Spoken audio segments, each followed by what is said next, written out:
की तस्वीर के ऊपर जूतों का हार पहनाइएगा, क्योंकि ये सियासत के लिए देखिएगा किस घटिया लेवल के ऊपर आ गए हैं।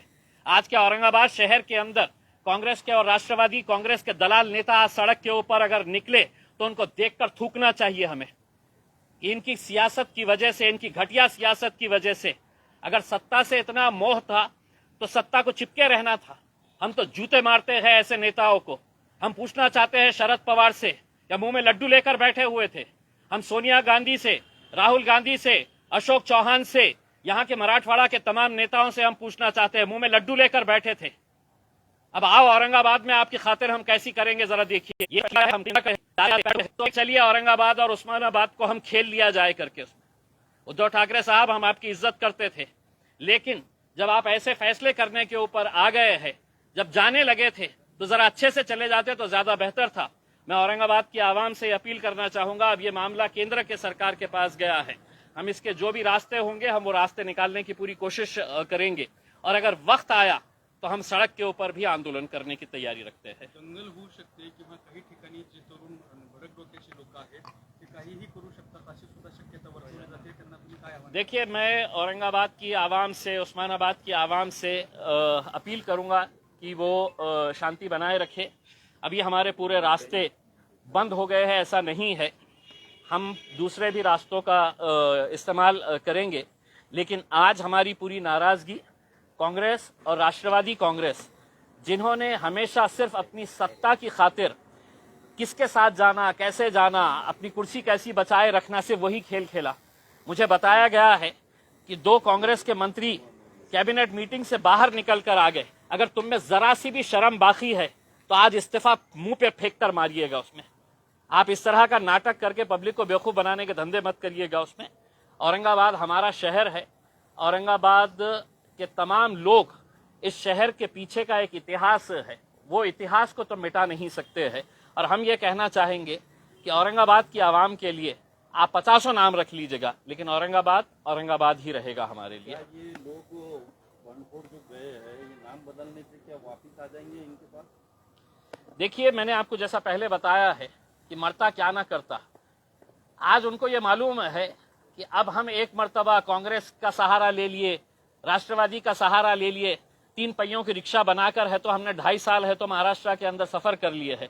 अब दोबारा कब मौका मिलेगा ये हमको पता नहीं। तो चलिए, जाते जाते मैं उद्धव ठाकरे साहब से एक सवाल करना चाहता हूं कि इसी शहर के अंदर आप कुछ दिन पहले आए थे, आपने अपने भाषण के अंदर यह कहा था कि हम औरंगाबाद का विकास करेंगे। उद्धव साहब, कौन सा जादू किया आपने, छड़ी चलाए इस शहर के ऊपर कि पूरा विकास हो गया, और आपने फिर है तो नामकरण का फैसला ले लिए है करके। उसमें आप ही की जबान के ऊपर आपने कहा था कि नहीं, मैं इस शहर के अंदर पानी पहुंचाऊंगा, हम इस शहर का विकास करेंगे करके। उसमें ऐसा क्या हो गया, इसका जवाब भी दीजिए आप, और आपको जवाब देना पड़ेगा उसमें।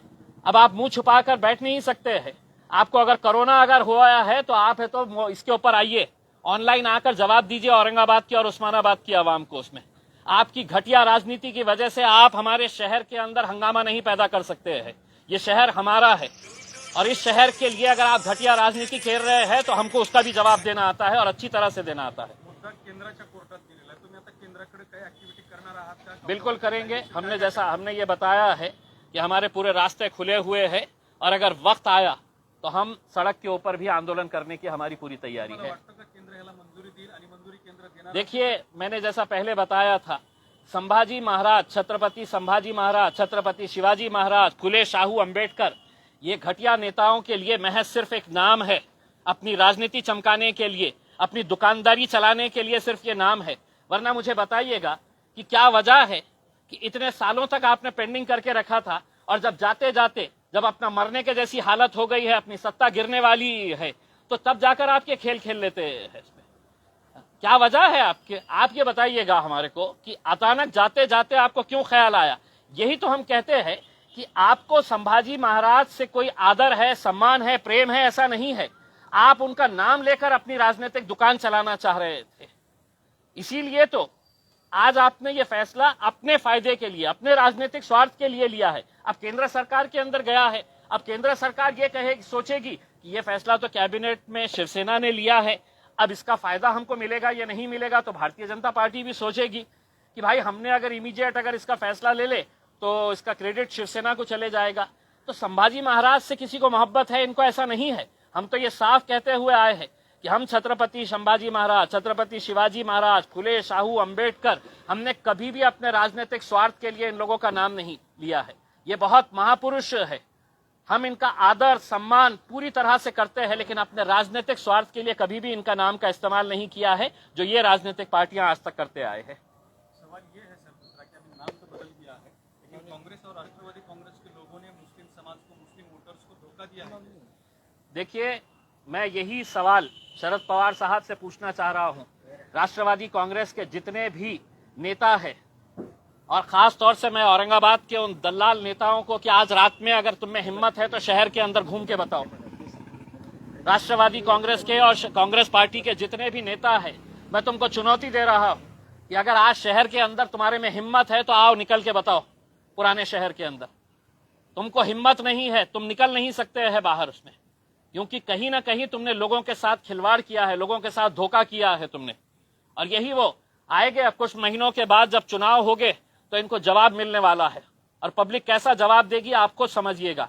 लेकिन जब तक मैं ये कह रहा, ये जितने भी नेता हैं, इनके बड़े बड़े नेता, इनके फोटोज के ऊपर चप्पलों का हार पहनाइएगा और उसके ऊपर सोशल मीडिया के ऊपर वायरल करिएगा, क्योंकि ये इसी के लायक ही है। अब चंद्रकांत खैरे डांस कर रहे हैं। चंद्रकांत खैरे साहब बिल्कुल अब उनके लिए डांस करने के लिए ही अब वक्त रह गया है, और मैं तो चाहूंगा कि वो एक प्रोफेशनल डांसर बन जाए करके उसमें, क्योंकि अब आगे की राजनीति तो वो कर नहीं सकेंगे, अब सिर्फ डांस करने का है। क्योंकि ये मुद्दा पिछले 25 सालों से चंद्रकांत खैरे साहब के लिए उनकी रोजी रोटी का जरिया था ये। अब ये एक मर्तबा हल हो गया है तो आप क्या करने वाले हैं वो पता नहीं है। तो इसलिए चंद्रकांत खैरे साहब अच्छे ठुमके लगाइएगा, अब आपको आगे इसके बाद है तो सिर्फ ठुमके ही लगाते रहना है। ठीक है, thank you, thank you, thank you.